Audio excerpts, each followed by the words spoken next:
showtime, folks. First topic, does the president support the ongoing strike by Kaiser healthcare workers? As we've always said, the president is always in support of union members, striking, number one. Hey, that's pretty good. Also doing collective bargaining. We know that works. We've seen that work, whether it is the UPS strike or the West Coast ports, and we know when the two sides or all sides come together and in a good faith approach, they can get to a place where union workers are getting their fair pay and fair benefits. So certainly the president supports that. But is the strike for the president worth it when there's already reports of babies not being able to get checkup appointments or non-emergency care being delayed? Wow. Look, the president believes that all workers, including healthcare workers and those who make their work possible, deserve a fair pay and benefits. That's what he believes. And look, it's not new or unusual for care workers from any sector to exercise their rights under the collective bargaining. Again, when the two sides come together in good faith, we believe that it works out. There is a resolution. There is a win-win scenario here. And even the Treasury Department, and I spoke to this earlier this week, put out a report when we see that type of collective bargaining, that it not only helps union workers, but it also helps the economy and it helps non-union workers. Look, we hope that they get to a place where they can all agree, so we can move forward, so that mothers can indeed make sure to take care of their kids. Right? That is indeed important. But we've always been clear that he believes workers have the right to ask for fair pay and fair benefits. Here we go. On Ukraine, does the White House have a reaction to the attack in eastern Ukraine today, where about 50 people were killed? Ukrainian officials say it was a Russian rocket that caused the accident, or caused the incident, and it's the deadliest attack in months. So look, sadly we are continuing to see Russia launch strikes like the one today in eastern Ukraine, which hit a grocery store. Reportedly, as far as we know at this moment, killed at least 49 people. So we have to stop and think about this. Let's stop and think about what we're seeing. 49 innocent people who were killed by a Russian airstrike while they were shopping for food at a supermarket. That's what they were doing. And so can you imagine just walking to the grocery store with your kids, trying to figure out what is it that you're going to make for dinner, and you see an explosion happen where bodies are everywhere. And it's horrifying. It is incredibly horrifying. Okay. For the people of Ukraine, for the folks who are like yourselves, your colleagues who are reporting this on the ground. And it is for these families and these kids. So this is what is happening in Ukraine every day. This is why we're doing everything that we can to help Ukraine, to help the brave people of Ukraine to fight for their freedom, to fight for their democracy. And so this is, again, what the president keeps talking about over and over again. We have to continue to support the people of Ukraine, because this is the horrifying nature that they live in every day. One more on Ukraine, if I may, because I know we've talked a lot about the deal, in quotes, with the White House and the Speaker. When the Speaker was asked about this on Tuesday night at his post-speakership press conference, he said there was a concern in there, does it have transferability on money?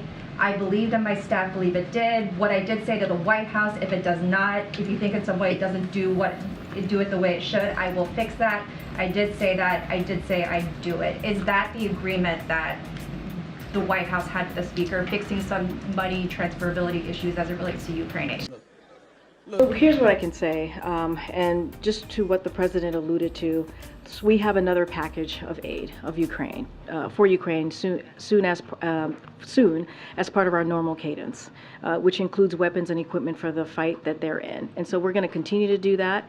We're going to continue to make sure that we meet the battlefield needs that Ukraine has, using existing authorities, using those resources provided by Congress, as we have said from the podium this week, and certainly that's what the president was alluding to.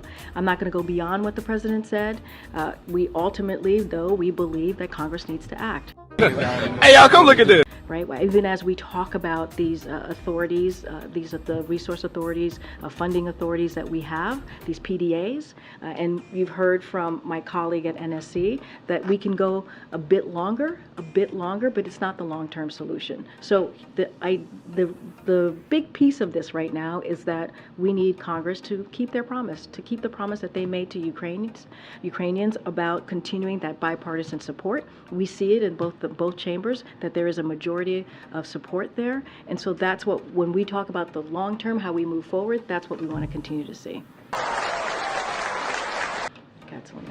The president just told me that a border wall does not work. If that's the case, why does his own Department of Homeland Security Secretary say in a public notice, quote, "There is presently an acute and immediate need to construct a physical barrier"? I'm going to throw up now.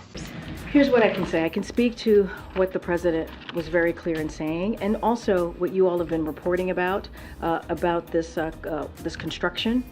So the facts are this is not new. These funds were appropriated in fiscal year 2019 under Republican leadership, and DHS is required by law to use the funds for appropriated purpose. That's what we're seeing. This was announced back in June by the DHS. And so, look, we believe that there are better effective ways of moving forward to secure our border and security, our border security, and we have continuously asked for Congress to act, to provide our CBP, the law enforcement at the border, to give them the resources they need to do their jobs. And so we're going to continue to call on Congress. We believe, and the president has been very clear, even when you asked him, does a border wall work? He said no. Ooh, boy, it's hard to be woke. And he's been very consistent about that. We believe that we need border technology that is modernized and land ports of entry, and that's what we want to see. And that's what I can speak to. And this is something that we were required by law, and we are complying. This is an administration that does believe in the rule of law. But why now? For instance, these funds have been available since Biden took office. Why at this time? And the president actually spoke to this, and this is one of the things that he was saying, that he's been asking Congress to reappropriate the funds. He has been. For the past couple of years, and Congress refused. And we have to comply by law to get this done. And that's what you're seeing happening right now. Would there be a way to continue to slow walk this and to delay it? We have to comply by law, and that's what we're doing at this time. We ask Congress to reappropriate the funds. That's what we would prefer to see, not waste the funding in the way that they're doing it right now. What a joke! We are required to do, but they refused, and so now we're moving forward. Go ahead. Whew. Now I feel better. Karine, what specific law will the administration be breaking if funds appropriated for the border wall are not used, especially because the funds go unused all the time, and why not let it go unused this time?